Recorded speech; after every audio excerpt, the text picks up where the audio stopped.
Bom, pessoal, nós vamos então começar a aula, certo?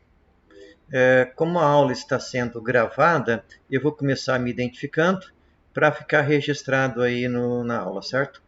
Então, eu sou o professor Paulo Daines, do Instituto Federal de São Paulo. Esta é uma aula assíncrona do curso de Laboratório de Conversão de Energia 2. Então, nessa aula, nós vamos conversar sobre a terceira experiência. Então, eu vou começar aí dividindo o meu vídeo com vocês, para a gente acompanhar os slides aí.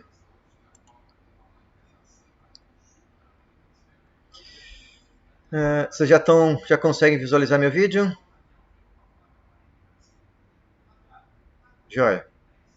Então, vamos começar aqui com o PowerPoint.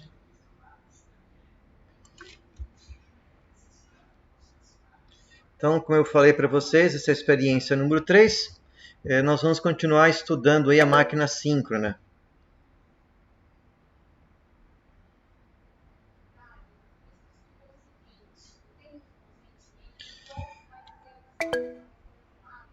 Bom, nessa aula nós vamos também continuar estudando a máquina síncrona como gerador.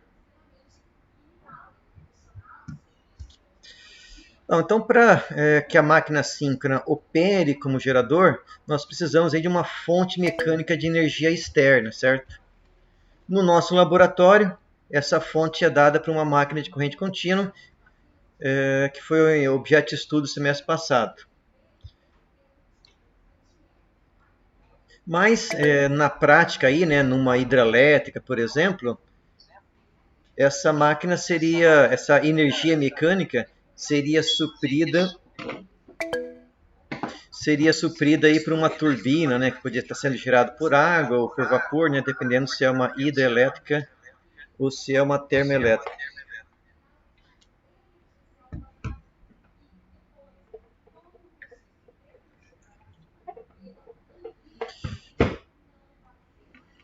Bom, então na nossa máquina síncrona nós temos o circuito do estator e do rotor, certo? O estator é trifásico e o rotor é monofásico.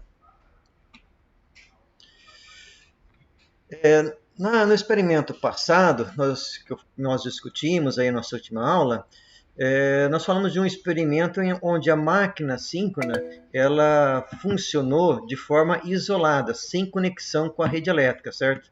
Nós colocamos a máquina para girar, conforme essa máquina gira, a tensão que aparece nos seus terminais, o seu módulo, é proporcional à rotação. É claro que a frequência é exatamente a mesma frequência de rotação, e essa amplitude da tensão também é proporcional à corrente do rotor. Quanto maior o campo do rotor, maior a tensão induzida nos terminais do estator. Agora nós vamos começar a estudar essa máquina conectada na rede elétrica. Bom, para nós fazermos a conexão dessa máquina na rede elétrica, como eu falei para vocês, nós precisamos de uma fonte mecânica externa, certo? No caso do nosso laboratório, é um motor de corrente contínua que vai fornecer potência lá pelo circuito de armadura. Isso vai fazer com que o eixo da máquina do conjunto gire, porque os dois motores estão acoplados. A máquina de corrente contínua tem suas perdas, certo? Nós vamos ter perdas mecânicas aí por causa de atrito no eixo. E para nós fazermos essa conexão da nossa máquina síncrona com a rede elétrica, é necessário que a frequência mecânica dessa máquina seja igual ou aproximadamente igual à frequência da rede. Se eu tentar fazer essa conexão aqui com frequências diferentes, eu vou ter um torque aqui, um pulsante, e nada vai funcionar, simplesmente a bancada vai vibrar muito, certo? Nós não vamos conseguir tirar a potência elétrica da nossa máquina. Então, primeira coisa para nós fazermos essa conexão da nossa máquina síncrona com a rede elétrica é a sua frequência de operação, a frequência mecânica do eixo, ser igual à frequência da rede. Quando isso acontece, nós podemos fazer a conexão, certo? Fechar aqui um relé e fazer a conexão com a rede elétrica. Bom, a partir desse momento, a máquina está sincronizada, certo? Como a nossa máquina do laboratório é uma máquina de pequena potência, eu não estou me preocupando muito com esse instante da conexão, certo? Na nossa próxima aula de semana que vem, nós vamos discutir um pouco melhor como fazer essa conexão. Uma máquina grande, eu tenho algumas condições adicionais que eu preciso estar de olho antes de fazer essa conexão, senão eu corro o risco de gerar um pico de corrente e acabar derrubando algum disjuntor aí da rede elétrica, certo? Bom, mais uma vez feita essa conexão e essas frequências estando iguais, nós dissemos que a máquina está sincronizada, certo? Está operando em sincronismo com a rede elétrica. A partir desse momento, antes da conexão com a rede elétrica, se nós variarmos a potência aqui dessa máquina, eu consigo variar o torque e eu consigo acelerar ou frear a máquina, certo? Então, quem manda na rotação do eixo aqui é a máquina de corrente contínua. A partir do momento que eu conecto a máquina na rede, eu não consigo mais variar a rotação. A rotação vai ficar cravada aqui na rotação, na frequência da rede. Certo? Então, a partir do momento que eu conectei a máquina na rede, a sua frequência era similar à frequência da rede, a partir desse momento, quem manda aqui na rotação é a máquina síncrona. Ela não vai permitir que a velocidade varie. Se eu tentar acelerar a máquina de corrente contínua, aumentando a potência disponível no eixo, o que vai acontecer é que a nossa máquina síncrona vai fornecer potência elétrica para a rede. Quando ela fornecer potência elétrica para a rede, ela vai tentar frear o eixo. Certo? Então, eu tentei acelerar a máquina, fornecendo potência para a máquina de corrente contínua. Numa usina, isso seria eu abrir mais uma válvula lá e deixar passar mais água, certo? Para fornecer mais potência mecânica. Essa potência que é fornecida pelo eixo, ela vai ser disponibilizada para a rede elétrica. O fato de fornecer potência para a rede elétrica faz surgir um torque na máquina síncrona que se opõe a essa tentativa de aceleração, fazendo com que a rotação fique constante. Eu aumentei o torque aqui da minha máquina de corrente contínua, automaticamente a minha máquina síncrona também vai aumentar o torque para esse somatório ser nulo e eu não ter variação na rotação. Não ter variação de velocidade, certo? Forneci mais potência aqui, automaticamente forneço mais potência para a rede. O reativo da máquina, nós também não vamos discutir muito nessa aula, certo? Ele pode ser controlado ali pela potência, na verdade pela corrente fornecida no rotor, mas nós vamos estudar isso na próxima aula, certo? Vamos discutir isso melhor na próxima aula.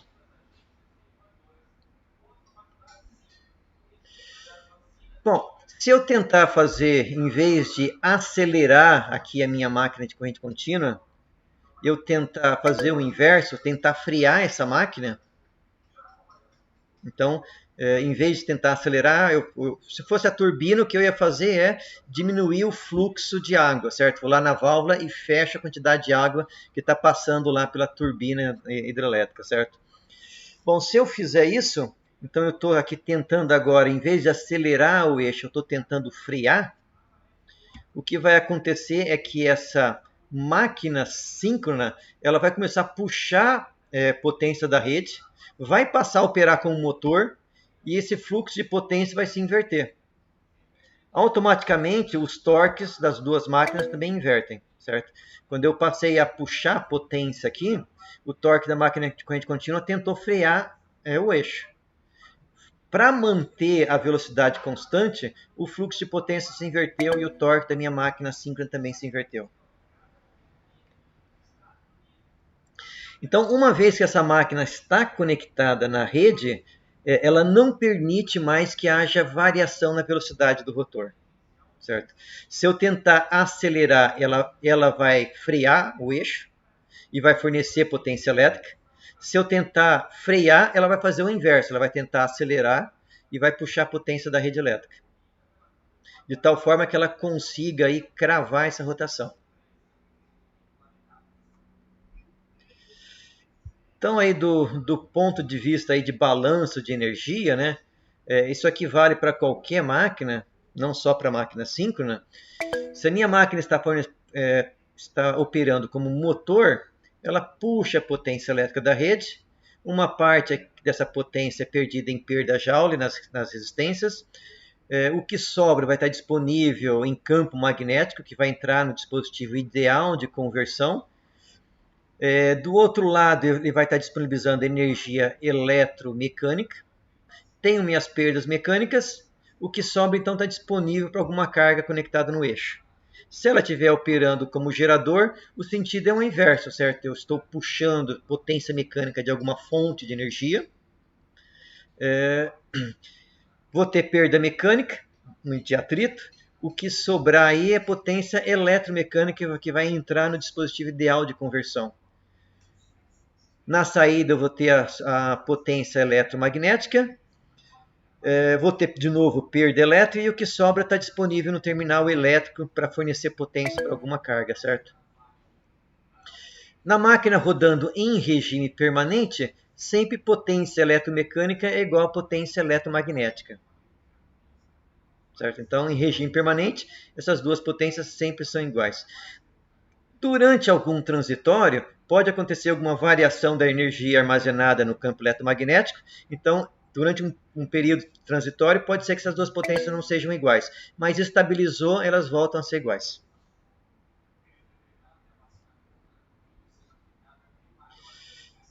Do ponto de vista mecânico, se a máquina opera, esse diagrama é também um diagrama que vale para qualquer máquina elétrica. Se a minha máquina opera como motor, quem fornece energia para girar o eixo é o torque eletromecânico da máquina. Então, torque eletromecânico e rotação estão na mesma direção. Eu tenho aqui, eu posso ter, né, com a máquina operando o motor, um torque de carga que se opõe ao movimento. Eu também posso ter aqui, eu devo ter aqui, um torque de atrito que sempre se opõe ao movimento. Para a máquina operando como gerador, quem me fornece energia para girar a máquina é uma fonte mecânica externa, certo? Então, é essa fonte que vai fornecer energia para girar o eixo. Então, essa fonte de energia mecânica e a rotação têm o mesmo sentido de torque. E o meu torque eletromecânico vai se opor ao movimento. Então, a diferença da máquina operando como motor, como gerador, é que como motor, torque eletromecânico é o que gira o eixo, certo? Como gerador, esse torque eletromecânico tenta frear o eixo.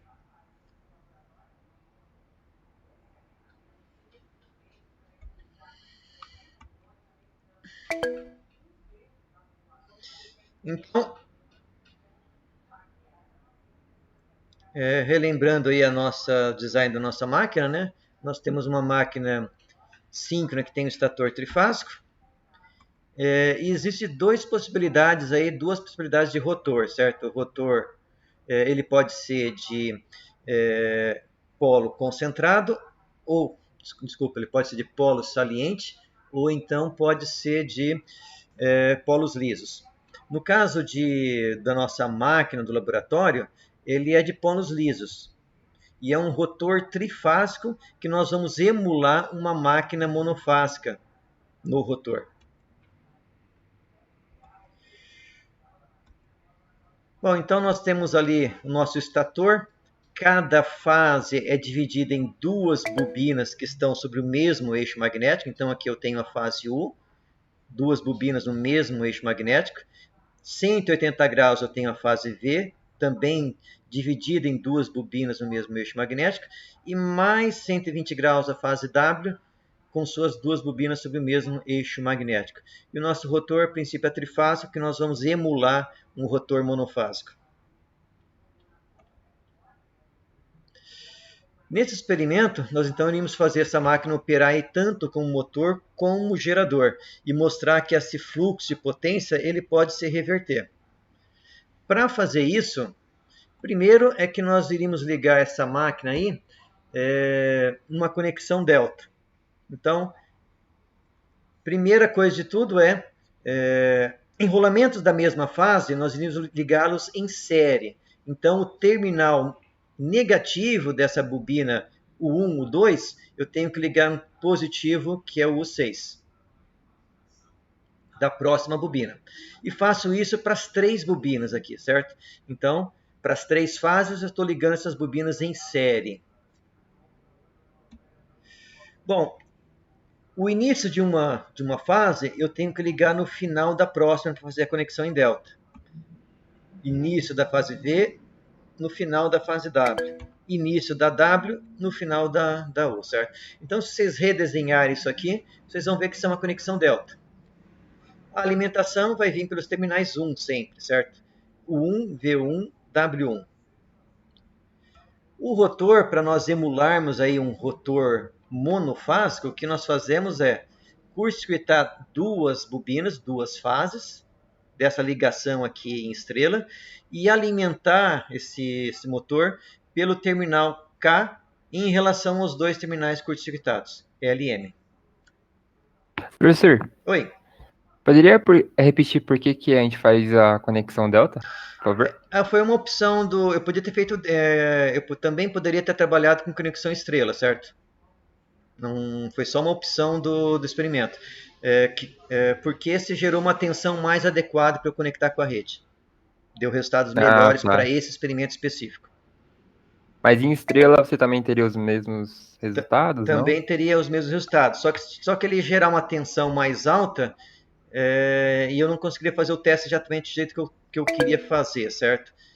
Mas a máquina funciona tanto conexão delta quanto estrela. O experimento número 2, eu mostrei para vocês a ligação estrela. Certo? Na ligação estrela, a gente não faz essa conexão de uma fase na outra, certo? A gente curto-circuita os 3 terminais negativos e alimenta aqui os 3 terminais positivos. Mas é possível usar os dois, certo? Foi só uma opção minha no experimento que eu achei que deu resultados melhores lá na prática, tá? Ah, entendi, obrigado. Uhum. Nós vamos ver que conforme a gente mexe nessa tensão delta, estrela, na verdade nós estamos mexendo na tensão da máquina. Mas isso fica mais para frente, tá? Não vamos preocupar com isso agora. Bom, então uma vez que a gente tivesse feito as conexões da máquina, as conexões externas dos instrumentos de medição, nós iríamos medir a corrente de uma fase, tensão de linha, e íamos utilizar um método chamado método dos 2 watímetros para medir a potência trifásica. E o rotor, nós iríamos medir também a corrente do rotor. Certo? Bom, esse método aí dos 2 watímetros pode parecer um pouquinho estranho à primeira vista, mas a gente consegue medir a potência trifásica com esse método. É um método mais econômico, certo? Eu não preciso de 3 watímetros para estar medindo essa potência trifásica. Viu, Janete? Está sendo gravado, tá?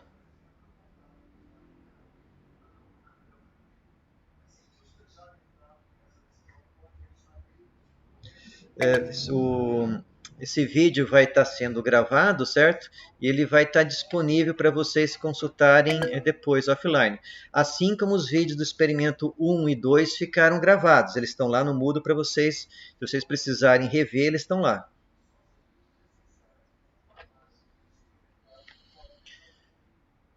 Bom, então, com os 2 watímetros, o watímetro que nós temos ali no laboratório são 2 watímetros analógicos que eles só medem potência ativa, certo?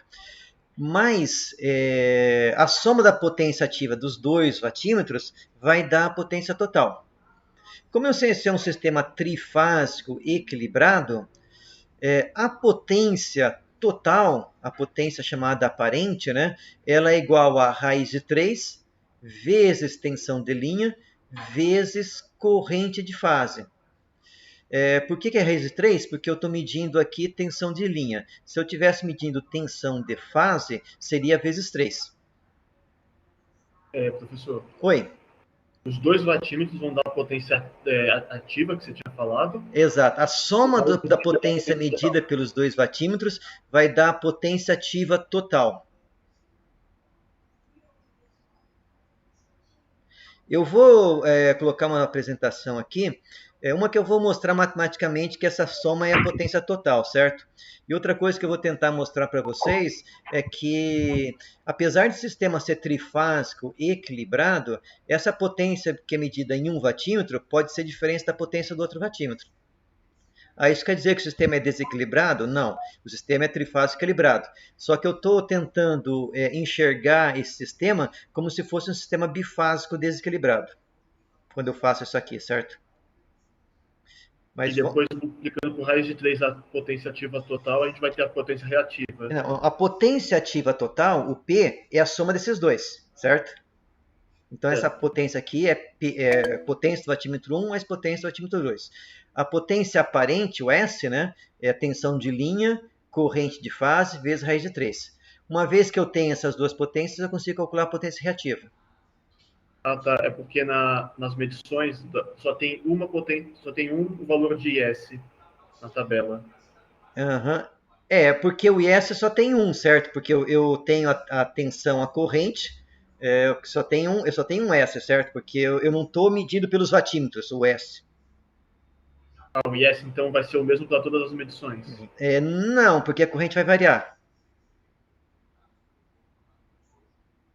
Ah, tá. É porque aqui na tabela de medições que o senhor passou, deixa eu pegar aqui, só tem o IS para a primeira linha. Opa, 60... então foi falha minha aí. Eu vou ter que atualizar os dados, eu acho que esqueci de colocar o restante.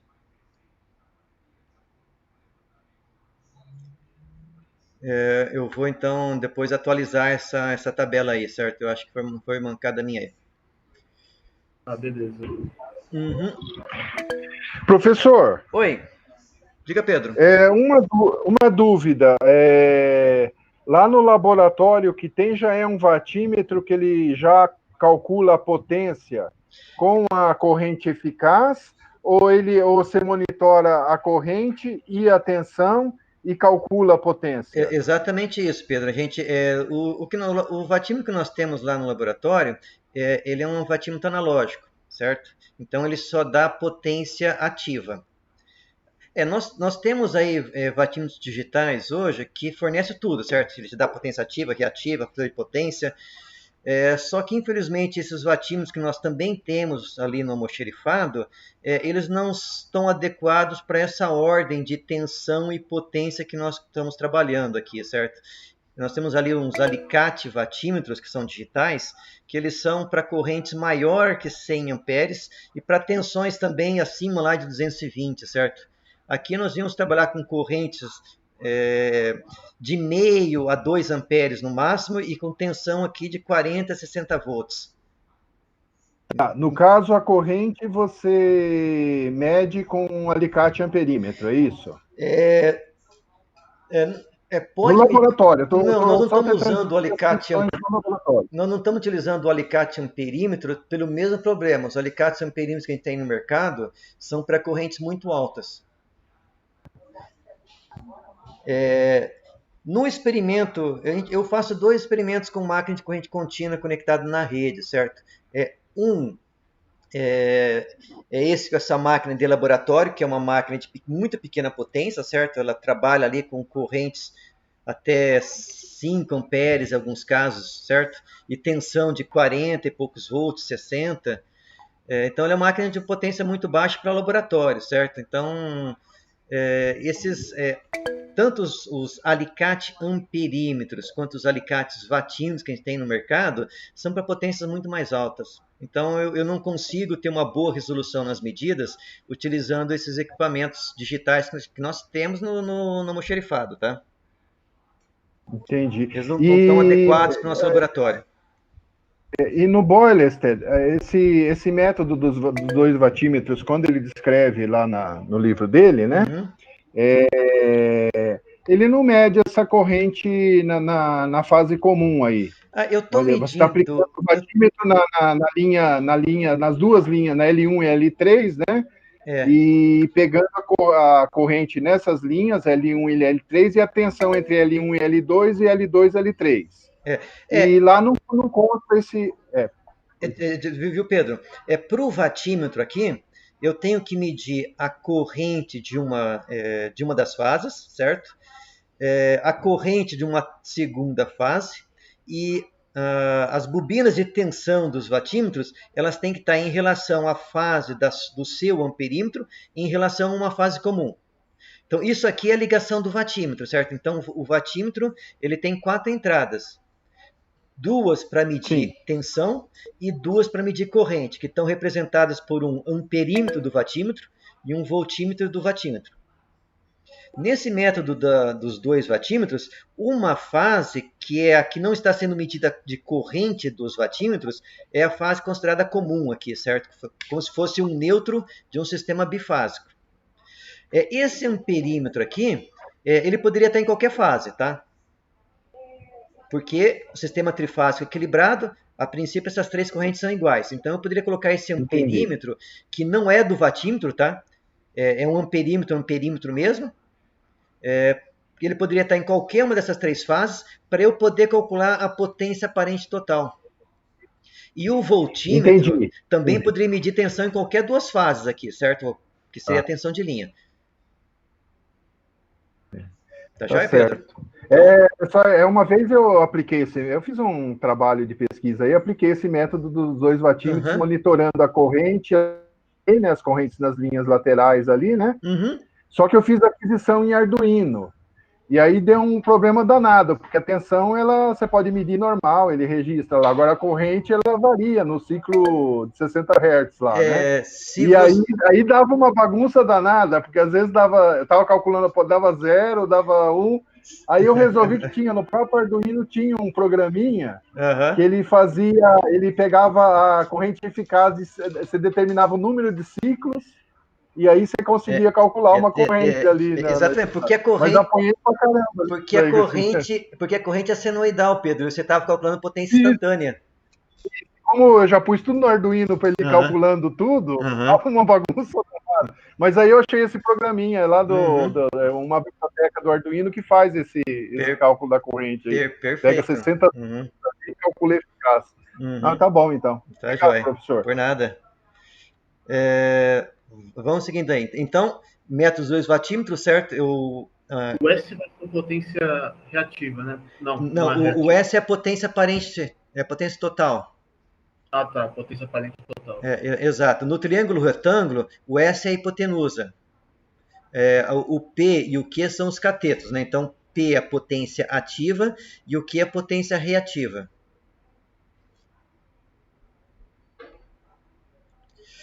Bom, aqui nós também temos o esquema aqui da máquina de corrente contínua, né, para quem fosse fazer no laboratório, né? Então estamos usando aí excitação paralela, né, com um reostato aqui em série com circuito de armadura para poder controlar a velocidade. E também a gente mede aí com um vatímetro a potência entregue aí para essa máquina de corrente contínua, que vai fornecer energia mecânica para a nossa máquina síncrona.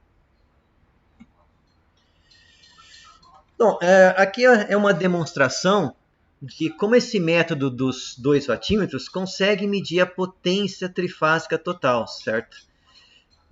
Então, a potência trifásica para um sistema aí equilibrado, né, é a tensão. Aqui é a tensão de fase, certo? Não é tensão de linha. É a tensão da fase A vezes a corrente da fase A. Tensão na fase B vezes sua corrente. E a tensão na fase C vezes a sua corrente. Lembrando que para um sistema aí trifásico equilibrado, ou mesmo para um sistema trifásico sem neutro, a soma dessas 3 correntes, né, na fase A, B e C, sempre é igual a 0.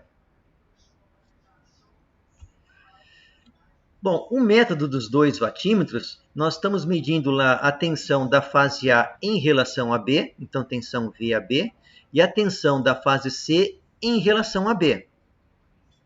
Estamos medindo a corrente na fase A, nesse primeiro vatímetro, então escreve VAB vezes a corrente de A, mais VCB vezes a corrente de C. Bom, VAB nada mais é do que VA menos VB, vezes IA. VCB nada mais é do que VC menos VB. Notem que o VB é a referência nos dois casos, certo?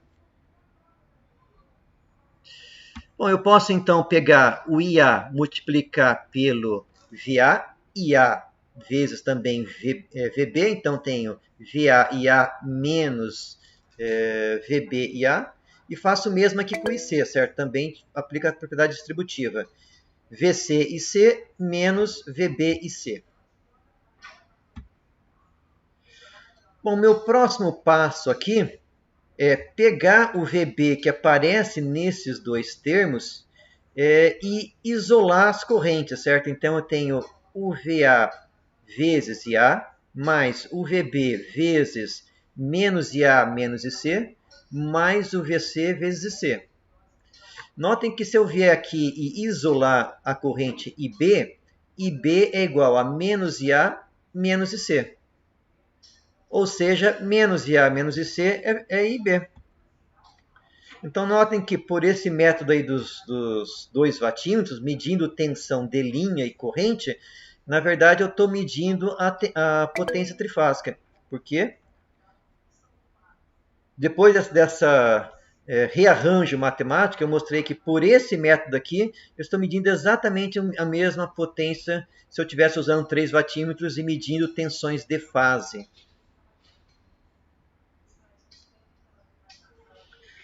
Deu para acompanhar esse raciocínio, pessoal? Então aqui eu quis tentar mostrar matematicamente que medir tensão de fase com 3 watímetros, tensão de fase corrente utilizando 3 watímetros, dá o mesmo resultado do que medir tensão de linha vezes a corrente de fase utilizando 2 watímetros.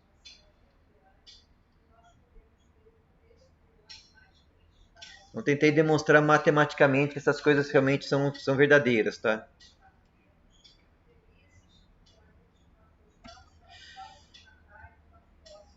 Bom, agora uma coisa que acontece quando a gente usa esse método dos 2 watímetros é que a potência que os watímetros leem, apesar de ser um sistema trifásico equilibrado, geralmente é diferente, certo? A potência que os watímetros leem não é a mesma. Eu vou tentar demonstrar aqui do ponto de vista fasorial, certo? Então, se eu tenho aqui um sistema trifásico, né, tenho VA, VB, VC, e nesse exemplo eu tenho correntes que estão em fase com as suas tensões, ou seja, aqui eu só tenho potência ativa, porque se eu tivesse potência reativa, essas correntes estariam atrasadas ou adiantadas, né? Então, se tensão está em fase com se corrente está em fase com a tensão, significa que nesse caso aqui eu só tenho potência ativa. Bom, o que é VAB? VAB é essa tensão que vem da fase A até a fase B. É um vetor que está aqui. VCB é a tensão de C até B. Então, esses são os vetores VAB e VCB. O meu watímetro 1, ele está medindo essa tensão de linha, né, em relação a essa corrente aqui. O segundo watímetro está medindo essa tensão vezes essa corrente. Notem que no watímetro número 2, que é esse aqui, o valor da potência é a corrente vezes a tensão. No segundo watímetro, no primeiro watímetro, na verdade, eu tenho que pegar a projeção dessa corrente sobre a sua tensão, o que vai dar um valor menor. E mais, né? Esse segundo watímetro aqui, ele está pegando uma potência que também tem um componente reativo, enquanto nesse aqui só tem potência ativa. Então, notem que esse sistema... Opa, se eu ir para trás, eu acho que avancei muito. Esse sistema aqui, que é um sistema trifásico equilibrado, ao método de medição dos 2 watímetros, eu acho que tinha avançado muito, pessoal. Na verdade, deixa eu voltar aqui de novo. É isso aqui. Na verdade, essa segunda corrente, ela não está sobre o mesmo eixo quando o fator de potência é 0, certo? Mas notem que esse aqui está atrasado e essa corrente está adiantada, de tal forma que esses 2 valores reativos se anulam. E nesse primeiro caso aqui, diferente do que eu falei, na verdade essa potência ativa vai ser a mesma nos 2 watímetros, porque esse ângulo aqui é 30 graus nos 2 casos. Mais um dos watímetros está medindo uma potência reativa indutiva e o outro está medindo uma potência reativa capacitiva, ou seja, corrente adiantada. Vou passar mais um caso aqui, certo? De novo um sistema trifásico, só que agora as correntes estão um pouquinho atrasadas. Nesse caso aqui são 30 graus atrasado. O método dos 2 vatímetros, novamente, vai pegar a tensão VAB, VCB e comparar com a corrente IA e IC. Então notem que apesar disso aqui ser um sistema trifásico equilibrado, com dado atraso, né, uma energia reativa, para o sistema bifásico, agora sim, essa corrente IC está em fase com o CB e a corrente A continua atrasada. Então, conforme eu fui mexendo no fator de potência, essas potências ativas dos vatímetros foram variando, certo? Mesmo a amplitude da corrente não tendo variado. Vou pegar um terceiro caso aqui, que é quando as correntes estão 60 graus atrasadas, um fator de potência bem elevado. De novo, o VCB e o VAB não mudaram, certo? Só que nesse caso aqui, essa corrente IA, ela está em quadratura com o VAB. Então, esse vatímetro aqui vai medir potência zero. Por quê? Porque a sua tensão em relação à corrente estão com um ângulo de 90 graus. Ou seja, isso aqui só tem potência reativa. E esse segundo vatímetro vai ter que pegar a projeção de IC sobre a sua tensão. Vai dar um dado valor aí de tensão positiva. Mas aqui a minha intenção de demonstrar nessas 3 figuras aqui é que num sistema trifásico equilibrado, o método dos 2 vatímetros vai medir potências ativas diferentes entre os 2 vatímetros, certo? Então, eu sempre comento isso para os alunos do laboratório, não se assustem que essas potências não estão equilibradas no método dos 2 vatímetros. Porque do ponto de vista de um sistema bifásico, esse é um sistema bifásico desequilibrado. Ou seja, o sistema trifásico equilibrado, ele pode ser visto como um sistema bifásico desequilibrado. Então, nesse método dos 2 vatímetros, a potência individual em cada vatímetro sempre é diferente.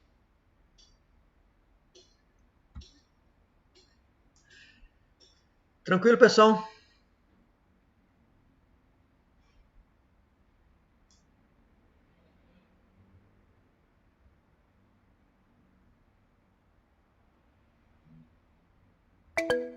Uhum. Eu sei que é meio abstrato, por isso que eu tentei colocar as figuras, certo? Para tentar deixar um pouco menos abstrato. Eu acho que para entender isso aí tem que ter um bom entendimento aí de circuitos elétricos, certo? De correntes, de circuitos elétricos de corrente alternada.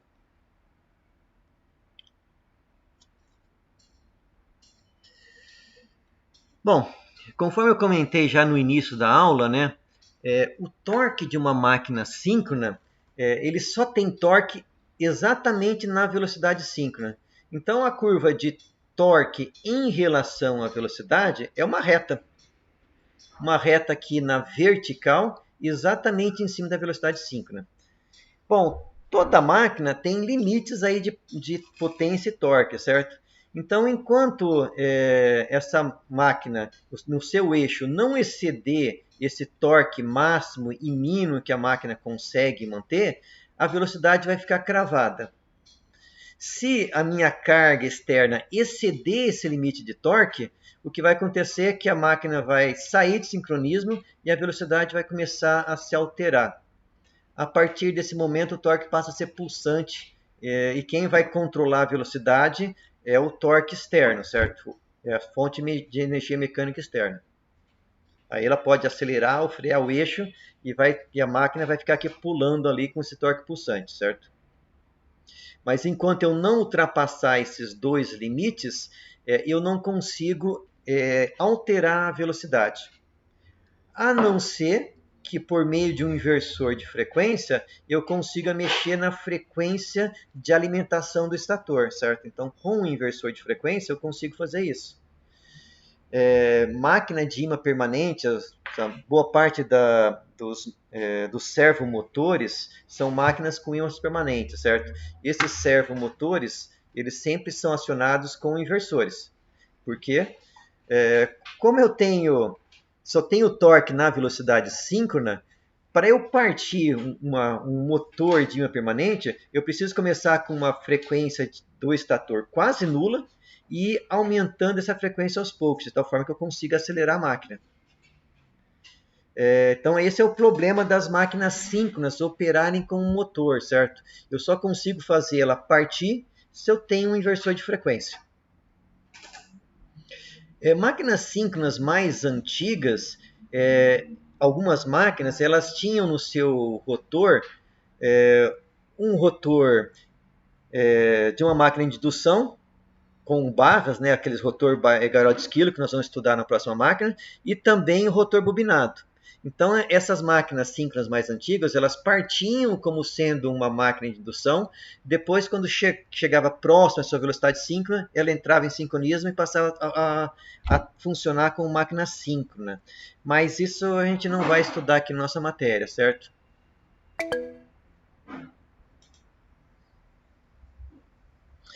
Bom, o problema da máquina síncrona operando como motor é que necessariamente você precisa ter um inversor de frequência para partir a máquina. Porque ela só tem torque, se eu ligo ela direto na rede, ela só tem torque na velocidade síncrona. Mas como a máquina ela parte parada, aqui na velocidade zero o torque é zero. A não ser que, através de um inversor de frequência, eu consiga mudar a frequência de alimentação. Se eu mudo a frequência de alimentação, eu posso começar com uma frequência muito baixa. Quais as aplicações das máquinas síncronas? Tenho a impressão que as assíncronas são bem mais versáteis. Eu diria que as assíncronas, a máquina de indução, ela realmente é mais versátil nesse quesito de partida, certo? A máquina síncrona, ela é principalmente utilizada como gerador. Então, em toda usina hidrelétrica, vai lá em Itaipu, Ilha Solteira, qualquer usina hidrelétrica, os geradores são geradores síncronos. Certo?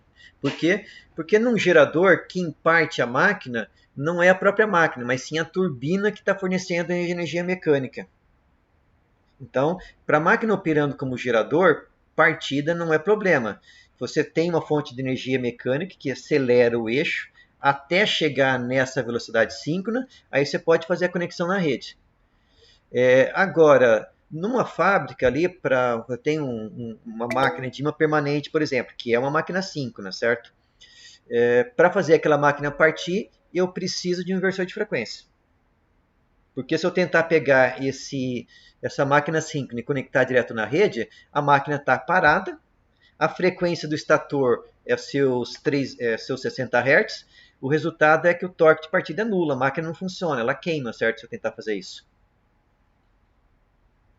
Para eu poder, toda motor aí, a ímã permanente, ele só funciona com inversor de frequência. São chamados aí servomecanismos, certo?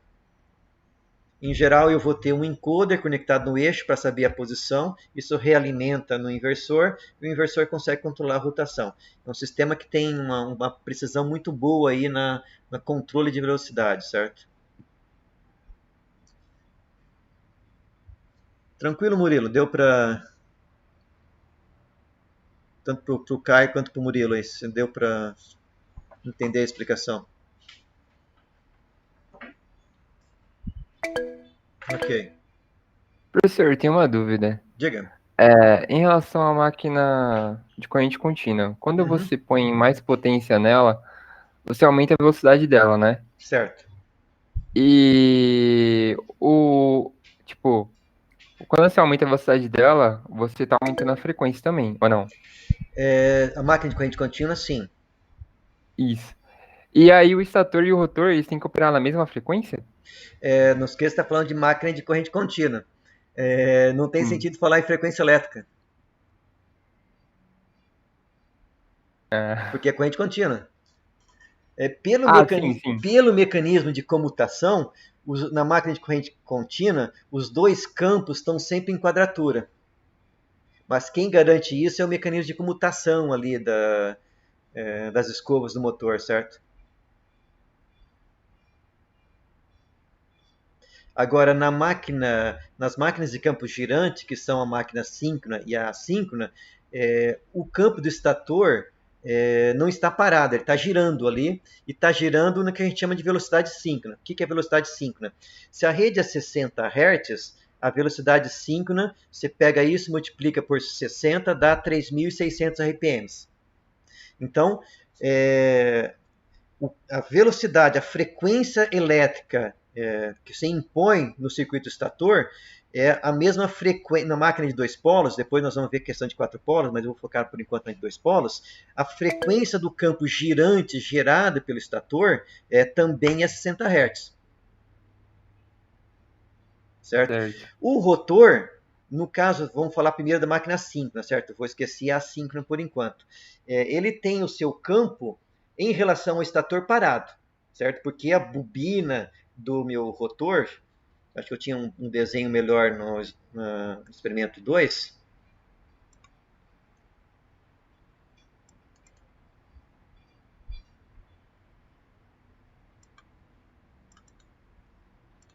Aqui.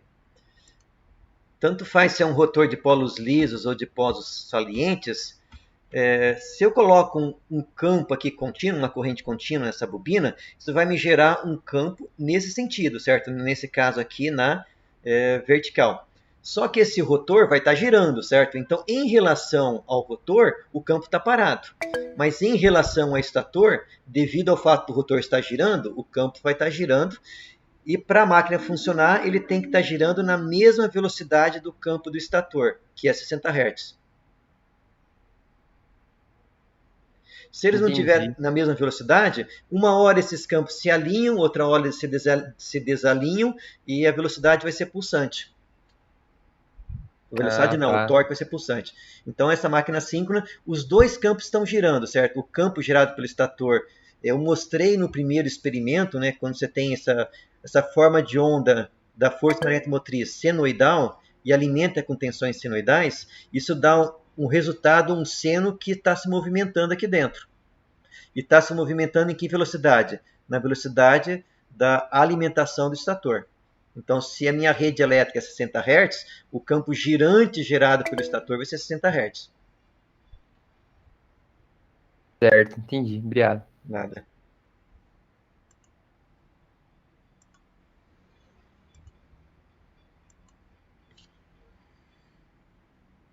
Ok? Bom, então, máquina síncrona, operando como gerador, você precisa de uma fonte de energia mecânica externa para acelerar o eixo até que ele esteja na velocidade síncrona, que é 60 Hz ou 3.600 RPMs. Quando eu atinjo essa velocidade, eu posso fazer a conexão elétrica do meu estator com a rede elétrica, porque os dois estão na mesma frequência.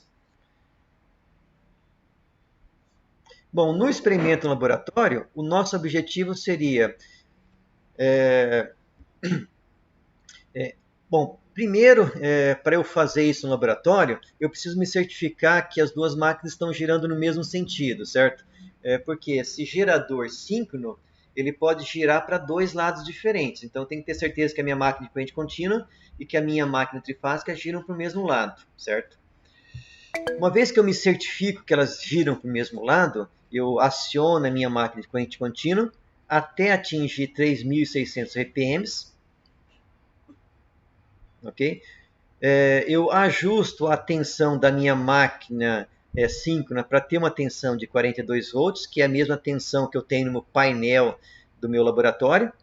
Quando eu tenho essas duas condições atingidas, essa rotação de 3.600 RPMs, que corresponde a 60 Hz, e a tensão em 42 volts, eu posso então conectar minha máquina de corrente alternada com a minha rede elétrica.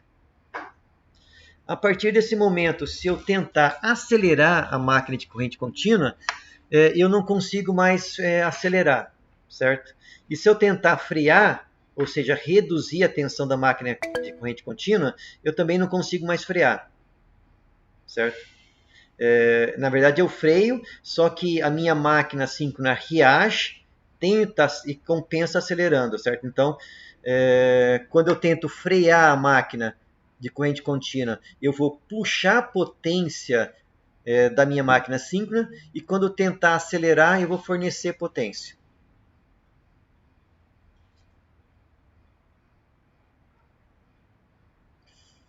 Então, nesse experimento, eu vou pegar as medições agora. Pelo jeito eu esqueci ali de anotar as correntes, né? Deixa eu ver se eu tenho aqui.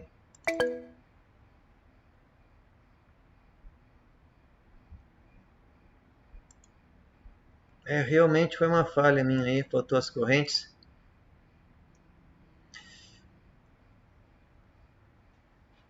Bom, nesse momento aqui eu vou chutar alguns valores, certo? Com base aí no que eu sei que deve dar um resultado. Depois eu vou colocar os valores mais precisos, certo?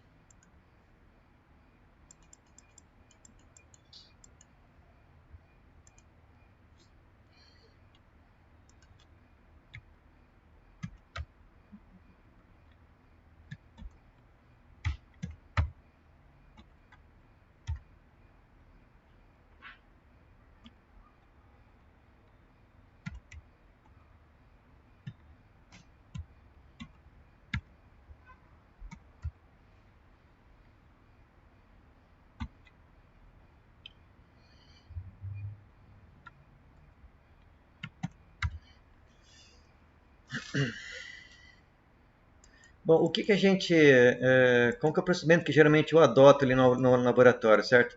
Uma vez que o sistema está girando e já sincronizado, eu desligo a máquina de corrente contínua. Certo? Então eu acelero, utilizando a máquina de corrente contínua, que é o watímetro 3, eu acelero essa máquina até 3.600 RPM, faço a conexão da minha máquina síncrona com a rede elétrica, aí eu desligo o meu motor de corrente contínua. Para quê? Para mostrar que essa minha máquina síncrona pode operar como motor. Uma vez que a potência nesse watímetro é zero, significa que quem está fornecendo energia para girar o eixo da máquina é a máquina síncrona. E notem que isso aqui é um dado experimental verdadeiro, certo? Tirando a corrente aqui, que é um valor aproximado, o valor dos watímetros é um valor de experimento do semestre passado. Então notem que para essa máquina síncrona girar o eixo, um watímetro está me lendo uma potência de 60 watts, o outro está me lendo uma potência de 20, o que vai dar a soma aí de 80, certo? Então notem que os dois watímetros não dão a mesma potência, apesar de ele estar rodando um sistema trifásico equilibrado. Bom, depois eu ligo novamente essa máquina de corrente contínua e começo a tentar acelerar o eixo. Durante todo o experimento, a rotação não se altera, fica em 3.600 RPM. O que acontece é que conforme eu começo a fornecer potência por minha máquina de corrente contínua, o meu motor, minha máquina síncrona operando como motor, ele passa a exigir menos potência da rede. Quanto mais potência eu vou fornecendo pela máquina de corrente contínua, mais essa potência que está sendo absorvida também pela máquina síncrona vai diminuindo. Até que a soma dos dois watímetros dá zero. Então, dessa leitura até esse ponto, a minha máquina síncrona operou como motor. E a máquina de corrente contínua também está operando como motor, certo? As duas estão operando como motor. Esse conjunto de máquina síncrona e máquina de corrente contínua tem muito atrito ali no rotor. O porquê desse atrito? Por causa das escovas, certo? Tanto as escovas da máquina de corrente contínua estão atritando ali no eixo, quanto as escovas da minha máquina síncrona também estão atritando, certo? Então, esse conjunto é um conjunto que tem muito atrito, por causa principalmente das escovas das duas máquinas. Então, em todos esses, até esse ponto aqui, as duas máquinas estão operando como motor, somente fornecendo energia para compensar minhas perdas de atrito. É lógico que ambas as máquinas têm perdas elétricas, certo? O que sobra aqui está sendo fornecido para vencer o atrito do eixo. Bom, conforme eu continuo aqui aumentando a potência da minha máquina de corrente contínua, tem uma hora que esses vatímetros passam a fornecer potência negativa. O que significa potência negativa? A máquina passa a operar como gerador. Mas notem uma coisa interessante aqui, certo? A corrente no estator da minha máquina síncrona, ela foi diminuindo, certo? A tensão não variou, por quê? Porque quem está mandando nessa tensão é a tensão da rede.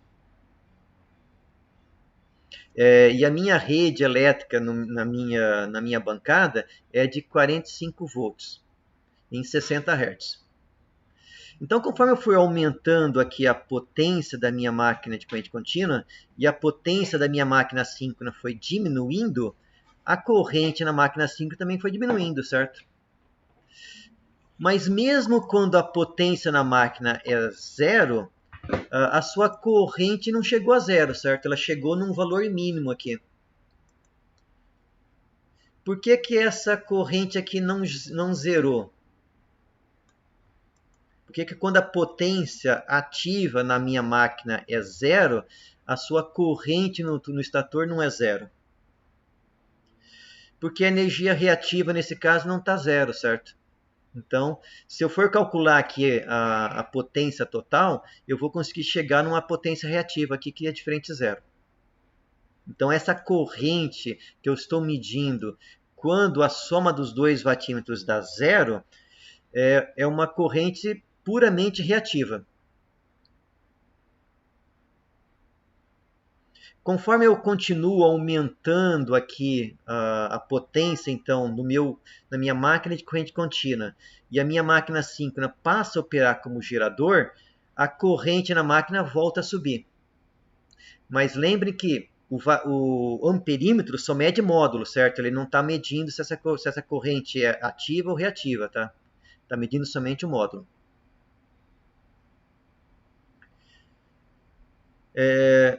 Bom, então, de novo, conforme eu vou aumentando a potência da minha máquina de corrente contínua, a minha máquina síncrona passa a operar como gerador, fornecendo energia para a rede, e a sua corrente volta a aumentar.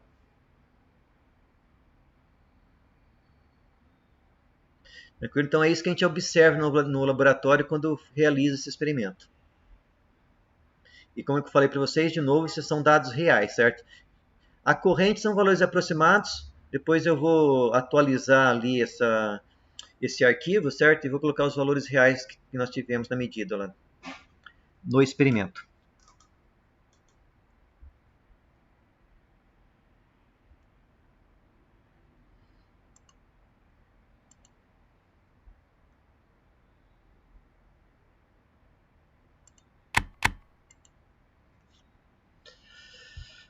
Bom, então, pessoal, nessa aula eu tentei primeiro comentar da máquina síncrona operando como gerador, mas eu também mostro que ela pode operar como motor, certo? É só uma questão de, uma vez que você conectou a máquina na rede, ela está operando em 3.600 RPM, é só uma questão de fluxo de potência. Se eu tento acelerar a máquina, ela reage e tenta frear o eixo. Para fazer isso, ela precisa fornecer energia para a rede. Se eu tento fazer o inverso, se eu tento frear o eixo, ela vai fazer o inverso. Ela vai tentar manter a velocidade constante. Para isso, ela vai puxar a energia da rede. Então, uma vez que ela está sincronizada com a rede, ela vai operar como motor ou como gerador, dependendo aí do fluxo de potência. Ela vai reagir de tal forma a tentar manter a velocidade do eixo constante. Enquanto eu não ultrapassar o seu torque máximo e mínimo, ela consegue cravar a velocidade. Certo? Máquina síncrona trabalha exatamente na velocidade síncrona, que é a frequência de alimentação do estator.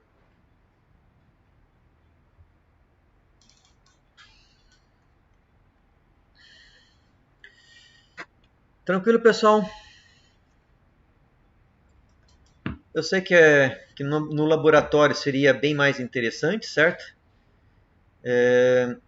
Na nossa próxima aula, nós vamos continuar discutindo a máquina conectada na rede elétrica, certo? A máquina síncrona conectada à rede elétrica.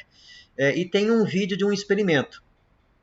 Então é um experimento que nós fazemos com uma máquina síncrona, é um pouco maior, certo? É uma máquina de 3 kVA,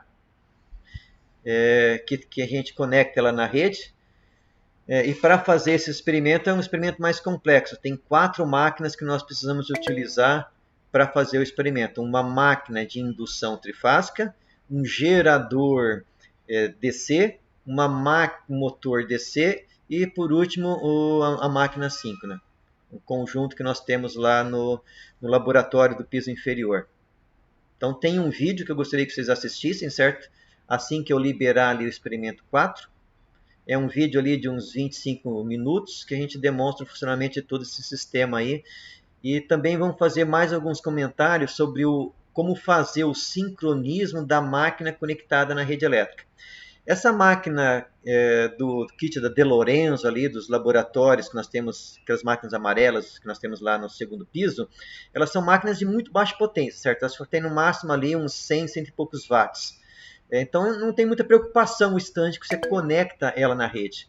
Mas uma máquina de potência maior tem alguns cuidados adicionais que nós vamos discutir na próxima aula, certo?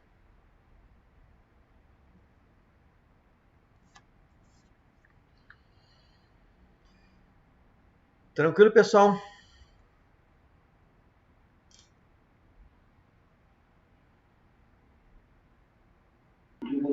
Professor, Hum.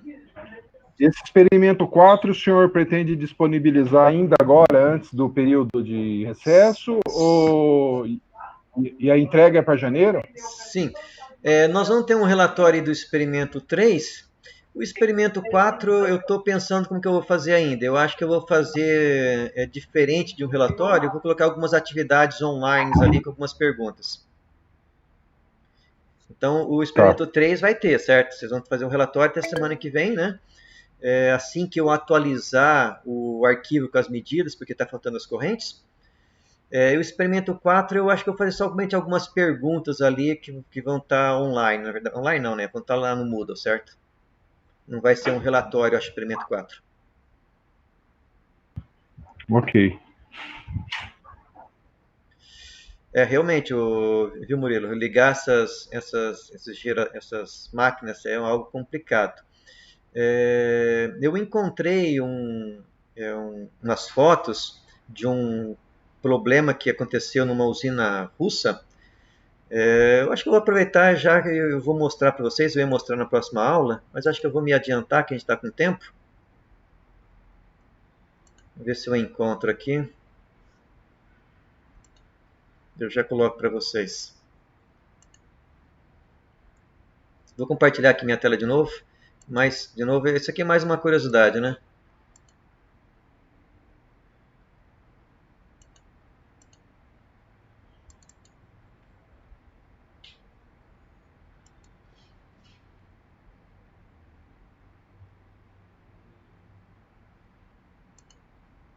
Isso aqui é uma usina hidrelétrica russa, certo? Isso aqui é um caso real que aconteceu.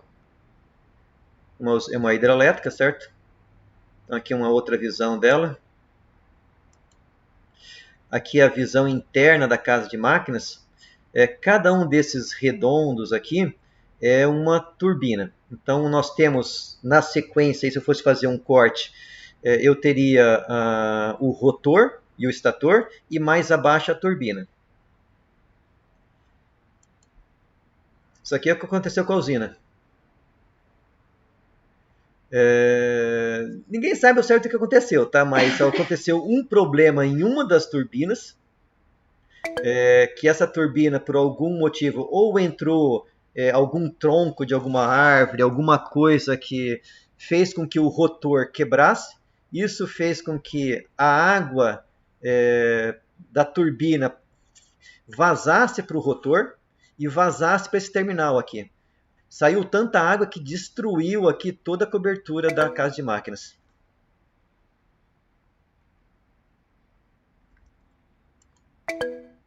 Então, mais uma foto aí da casa de máquinas destruída. Era muito bonito antes, né? E para provar que na Rússia aqui está o Putin, ó.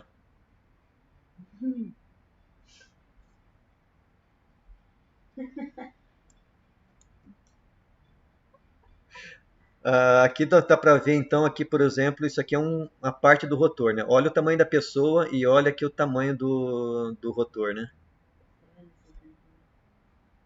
Acho que a única turbina que não estragou é uma que estava desligada.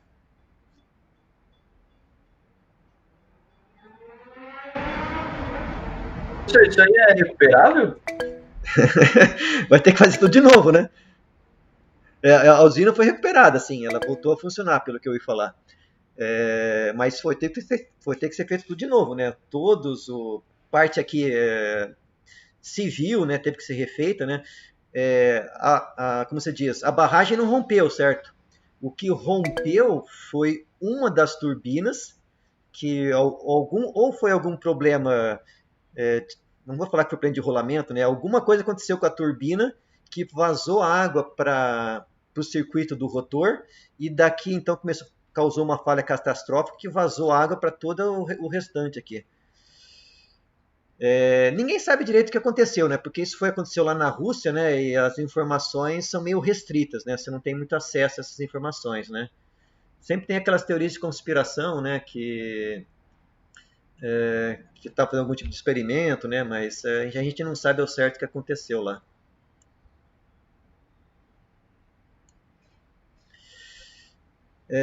Eu tive bom, vocês, sei lá, acho que na época do governo do Fernando Henrique Cardoso, há muito tempo atrás, né? Teve um apagão no Brasil, né?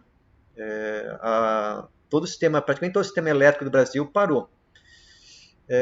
Eu tenho um colega que estava na Itaipu naquele dia, né? Ele falou que parecia que teve um terremoto na usina. Quando esse sistema falhou, a falha acontece em cascata, certo? Começou a puxar muita potência da usina de Itaipu, os geradores saíram de sincronismo, a vibração desses geradores saindo de sincronismo disse que era tanta que parecia que tinha um terremoto lá em Itaipu. Quando isso acontece, o único jeito de salvar o sistema é desligar tudo.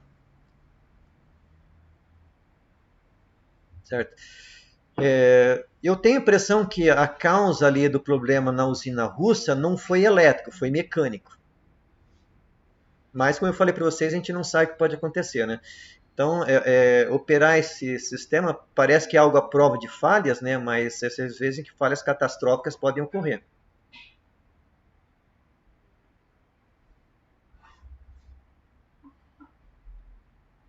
Deixa eu ver, tem alguns comentários ali. Não é satura. Toda máquina tem um limite de potência, certo? Então, se eu começo a tentar extrair mais potência que a máquina consegue fornecer, chega uma hora que ela perde o sincronismo. Então, se eu colocar aquela curva... Você lembra que eu mostrei uma curva de torque que era uma reta, certo? Uma reta na vertical. Essa reta tem um valor de máximo. Se eu ultrapasso o valor do máximo, a máquina sai do sincronismo. Aí a sua velocidade começa a variar, campo do estator fica numa frequência diferente do campo do rotor e a máquina passa a operar com torque pulsante. Ou seja, gera muita vibração.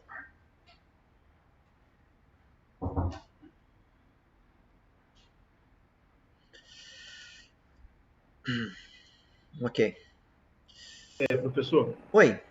A máquina sai de sincronismo, ela não chega a pegar fogo por efeito Joule? Não necessariamente. Para a máquina sair de sincronismo, ela já vai estar operando no limite da sua potência. Então, ela com certeza está esquentando. Mas ainda está, como se diz, dentro do limite de potência que ela pode operar. Quando ela sai de sincronismo, como o torque cai também, a tendência é até a corrente cair. Tá, só que vai operar como se diz, com um torque muito pulsante e a vibração é muito alta, certo? É mais fácil ocorrer um problema mecânico ali, estragar alguma cal. O pior seria a máquina operar muito tempo em potência máxima ali, né, no limite da sua potência. Aí a máquina pode realmente esquentar. Se ela não tiver uma proteção bem dimensionada, né?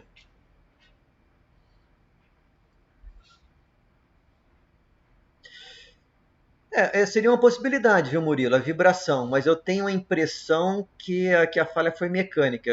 Eu vi algumas análises, né, que acham que pode ter entrado algum objeto pelo duto ali da turbina, por exemplo, um tronco de uma árvore ter travado ali de forma repentina a turbina, isso deve ter arrebentado tudo ali. É uma possibilidade maior, eu diria, algo mecânico ter entrado na turbina, né, e ter danificado.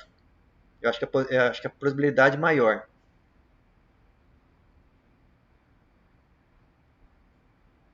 Mas como eu falei para vocês, como isso é na Rússia, a gente não tem muita informação.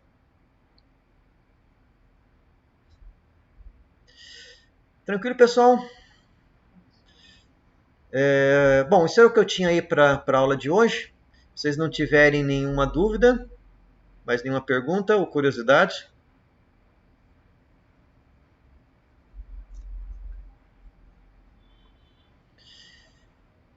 Então tá, pessoal.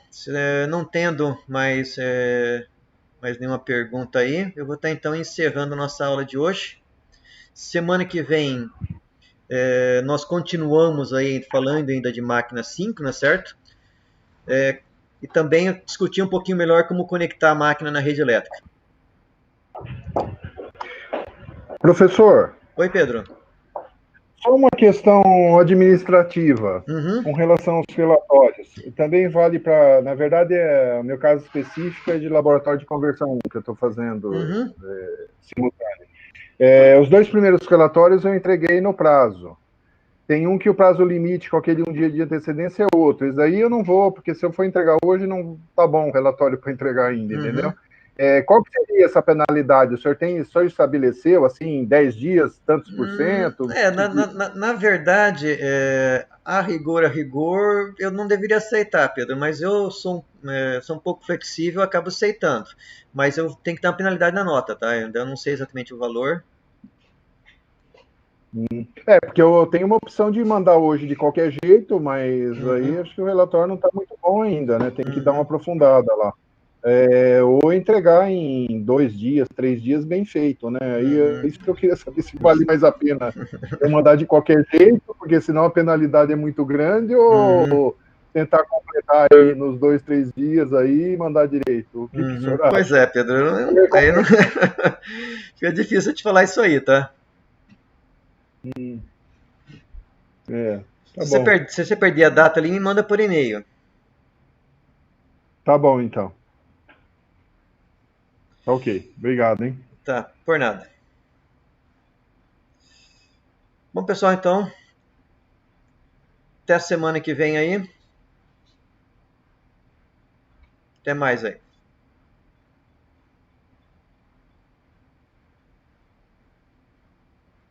Eu que agradeço, pessoal, a presença de todo mundo aí.